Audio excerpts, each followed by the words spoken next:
এবার পুরো দেশে 3 দিনের ডল বৃষ্টিতে জলোচ্ছ্বাস হলো দেশের 20 জেলায়। বন্যায় দুর্ভোগে আছেন দেশের 1 কোটিরও অধিক মানুষ। গত কয়েক সপ্তাহ ধরে দেশের আবহাওয়া ছিল উষ্ণতর। এরই মাঝে আবহাওয়া অফিস ঘোষণা দিয়েছে যে দেশে নামবে 3 দিনের ডল বৃষ্টি। এবার সেই 3 দিন যেন দেশের মানুষের জন্য কাল হয়ে দাঁড়ালো। সিলেট বিভাগের কিছু কিছু অঞ্চলে 7 থেকে 10 ফুটের বন্যা দেখা দিয়েছে।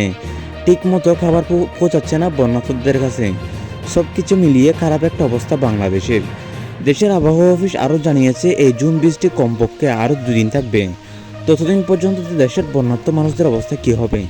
সরকারের উচিত এখন থেকে একটা সিদ্ধান্ত নিয়ে নেওয়া আর বন্যার্তদের পাশে থাকা, এবং আমাদের উচিত তাদের জন্য দোয়া করা। কে কোথায় থেকে দেখছেন অবশ্যই কমেন্ট করে জানান। আর দেশের বিদেশের সব নিউজ পেতে চ্যানেলটি সাবস্ক্রাইব করুন। বন্যার্তদের জন্য অবশ্যই দোয়া করবেন এবং তাদের পাশে থাকার চেষ্টা করবেন। আমরা যেমন 2022 সালে পাশে থেকেছিলাম, ঠিক এবারেও থাকার চেষ্টা করব।